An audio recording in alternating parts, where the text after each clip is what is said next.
Halo, apa kabar? Sudah siap untuk belajar hari ini? Namaku Lea. Kali ini aku akan menjelaskan tentang sistem gerak aktif, yaitu otot. Otot merupakan alat gerak aktif yang melekat pada rangka dan tersusun atas jaringan otot. Otot memiliki kemampuan untuk berkontraksi.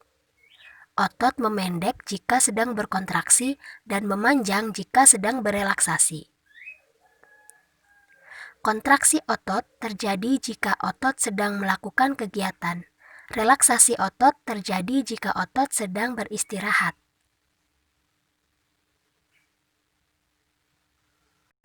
Macam-macam otot dibagi menjadi 3. Yang pertama otot polos, yang kedua otot lurik, yang ketiga otot jantung. Pada materi jaringan hewan, sudah dibahas tentang ciri-ciri otot. Jadi, kita langsung beralih pada struktur otot rangka saja. Perhatikan struktur otot rangka berikut. Di dalam otot, terdiri atas berkas serabut-serabut otot.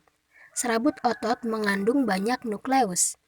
Serabut-serabut otot ini tersusun dari kumpulan miofibril-miofibril. Di dalam miofibril terdapat banyak unit-unit sarkomer. Perhatikan garis-garis ini. Inilah yang dinamakan sarkomer.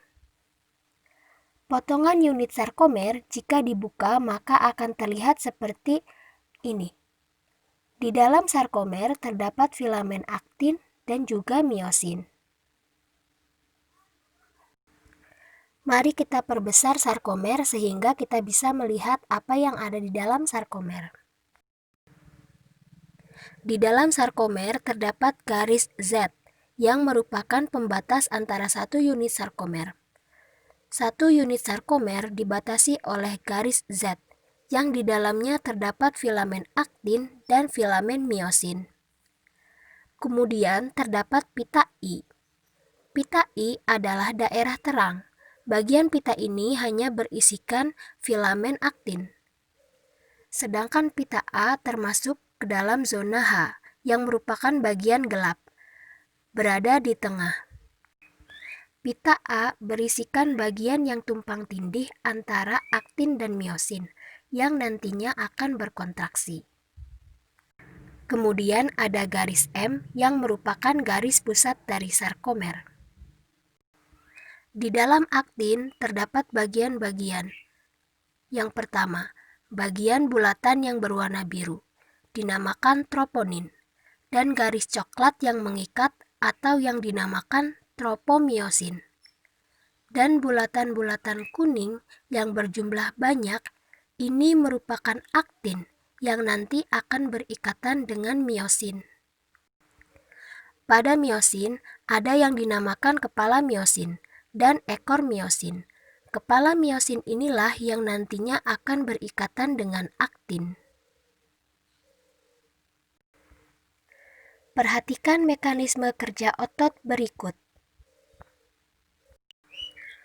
Ketika otot mendapatkan rangsangan, maka senyawa yang bernama asetilkolin di dalam otot akan membawa ion kalsium yaitu Ca2+.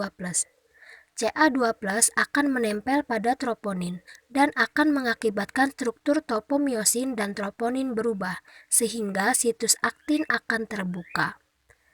Kemudian terjadilah hidrolisis ATP atau pembongkaran ATP. Dari adenin trifosfat dibongkar menjadi adenin difosfat dan fosfat. Karena adanya energi, maka ia akan menggerakkan kepala miosin. Kepala miosin akan berikatan dengan situs aktin yang telah terbuka. Dan saat itulah fosfat akan terlepas. Ikatan antara aktin dan miosin ini dinamakan aktomiosin. Setelah situs aktin dan miosin saling berikatan, maka mereka akan bergerak mendekati garis M atau garis pusat sarkomer dengan melepaskan ADP. Peristiwa ini dinamakan pembendekan otot atau kontraksi otot. Ketika ATP dan kadar ion Ca2+ dari peristiwa kontraksi telah habis, miosin akan memperoleh ATP kembali. Maka kepala miosin akan bergerak mundur dan terlepas dari situs aktin. Dan peristiwa ini dinamakan pemanjangan otot atau relaksasi otot. Peristiwa kontraksi dan relaksasi otot ini akan terus-menerus terjadi selama kita hidup dan bergerak. Jika dilihat secara keseluruhan, maka peristiwa kontraksi dan relaksasi dapat terlihat seperti pada gambar. Selanjutnya yaitu ada sifat kerja otot. Sifat kerja otot dibagi menjadi dua, yaitu antagonis dan sinergis. Kerja otot antagonis adalah kontraksi otot-otot yang menimbulkan efek gerak berlawanan. Ekstensor berarti meluruskan, sedangkan fleksor berarti membengkokkan. Contohnya yaitu pada otot tricep dan otot bicep. Kemudian abduktor berarti mendekati badan, dan adduktor berarti menjauhi badan.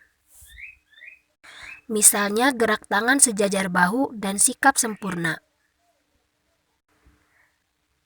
Depresor dan elevator. Depresor berarti menurunkan, dan elevator berarti mengangkat. Misalnya gerak kepala menunduk dan menengadah ke atas. Supinator dan pronator. Supinator berarti menengadah, dan pronator berarti menelungkup. Misalnya gerak telapak tangan menengadah dan gerak telapak tangan menelungkup. Sementara sifat kerja sinergis adalah kontraksi otot-otot yang menimbulkan gerak searah. Contohnya adalah kontraksi otot yang menyebabkan telapak tangan menelungkup, yaitu pronator teres dan pronator quadratus. Kelainan pada otot dapat disebabkan oleh serangan penyakit, kesalahan aktivitas, dan juga bawaan genetis. Gangguan karena serangan penyakit contohnya adalah tetanus dan juga atrofi otot. Gangguan karena kesalahan aktivitas contohnya adalah kram atau kejang, hipertrofi otot, dan juga kaku leher. Kemudian gangguan otot bawaan genetis contohnya distrofi otot dan juga hernia abdominal.